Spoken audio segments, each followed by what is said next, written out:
Day 2 of filming the Vice Heist.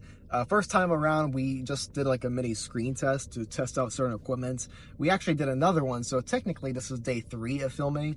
But really, it's really, I know the title is day 2 of filmmaking or whatever, but this is really just day 1 because this is the first one where we're actually shooting real scenes and not just testing out the waters or anything. We're actually shooting the real movie, and I thought it would be kind of a better idea to shoot like the really small scenes that don't have any dialogue, that don't have many, like, it's not that important. Get that out of the way now, kind of as a warm-up for me, warm-up for, you know, the actor as well, and kind of just like stepping my toes or stepping my foot into that water even further, because that's what I really needed. I think I was just kind of overthinking a lot of this project the last few months, like, oh, getting these certain people on board, you know, the Airbnbs and locations it's too much, it's this, but really, like, it comes down to doing baby steps. That's one thing I learned, is just take it one step at a time, because you can't just jump into it like, you know, blindfolded or, you know, with your hands tied behind your back, because you really just need to warm up to new experiences. Because for me, I've never you know, directed you know, actors and stuff before. I never done major locations or paid for locations. This is all really new to me. I have to kind of like really wrap my head around it, and I think for the most part I've had like my head wrapped around that fact, but it's just like I keep going back to overthinking certain things, overthinking the process, overthinking you know, certain things that pop up, you know, problems that pop up, actors that drop out. I think one thing that really just helped me is just making my feature film last week. If you guys don't know, I made an Oscars movie. I guess by the time you are watching this now, it's like, you know, May or April or whatever. But anyways, long story short, I made an Oscars movie March 2nd. Basically, it's this internet challenge where you make a movie instead of watching the Oscars, a full feature film, you know, 40 to 50 minutes or however long it is, you know, an hour and a half. The minimum is 40 minutes, but that's what I ended up doing. It's called The Movie. It's basically like kind of a mini documentary about, you know, my filmmaking journey so far, and about this project, about certain things, about you know, what I'm working on now, what's like the current steps I'm making towards my filmmaking goals and stuff like that, and also talking about my past ones and how that has helped me along the way so far.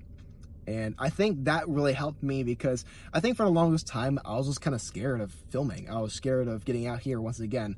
I did touch upon this in The Movie, but I made a feature film in summer of 2024 for like, I worked on it for 6 months.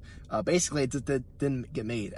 I worked very hard on that project, and it was just too much. There's different other factors that went into play, but basically that movie failed, and I think that was my last real project. That's why I was scared of getting back out here to make another movie, because working on something for so long and then realizing at the end of the day you have to quit that to keep moving forward, it's kind of a hard thing to accept. It was hard for me to accept at that moment.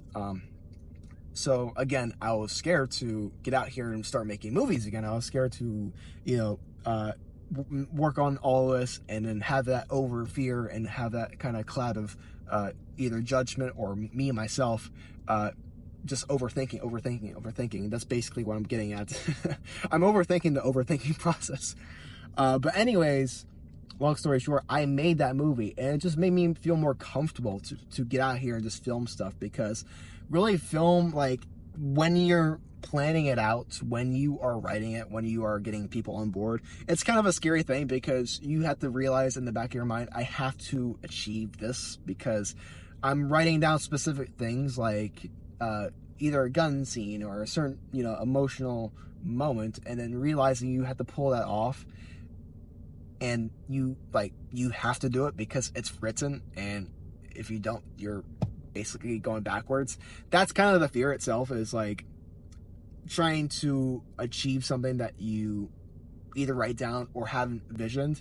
It's I keep going back and forth, and I think I'm overthinking this whole thing, but or this whole video. But basically what I'm just trying to say is I want to get out here and make movies. I want to get out here and, you know, not overthink this whole process. The movie really gave me that opportunity to get out here and just go on a whim, make up whatever. I made up the whole thing. I had no real plan of what I was gonna say. I had no notes, I had no script, and I made that whole thing in 3 hours. I made it in 3 hours, people. And that's the thing, like, it doesn't take that much time to actually make a movie. I was out here for only 2 hours, and me and this guy, Sirio, who plays the lead in the movie, we got a lot of great stuff. Sure, we got like a minute worth of footage or whatever, but we still went out here.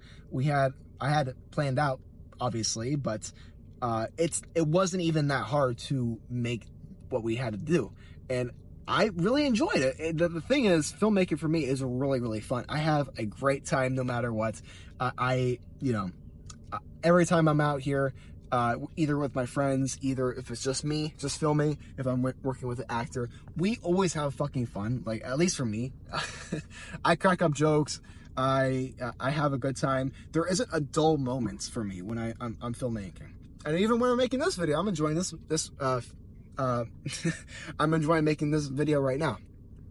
And right now, I'm making this like kind of mini unedited document series, filmmaking days, and then just all the way until the end when we're done with the Vice heist, because I do want to document the journey. And even if this doesn't get many views or whatever, I still want to put this out here because I'm learning lessons along the way, and I hope people kind of find them valuable too.